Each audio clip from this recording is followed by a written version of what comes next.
Uy, bebang, pairam naman ako ng lapis mo. Ayoko kayo. Ngat-ngatin mo nga lang ito para kung daga. Hindi ko naman ngat-ngatin, bebang. Ang ate mo naman. Basta hindi kita papairam. Kasi ngat-ngatin. Sino love mo? Si Lord o ikaw lang? Siyempre, si Lord. Ngat-ngatin mo lang kasi. Basta wag mo lang ngat-ngatin. Pag ngat-ngatin mo, hindi na talaga kita papairam yung ano ko. Lapis ka, princess. Kaya, huwag kang mangangat-ngat kasi ngat-ngatera ka. Oo, hindi ko nangangat-ngat. Basta pairamin mo yun.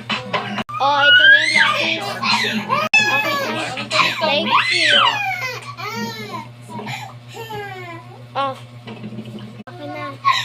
Tapos pala, sabay tayo mag-resist. Tapos papayarin kita ulit ng lapis. Okay, sabay tayo mag-resist. Tapos, pangopya.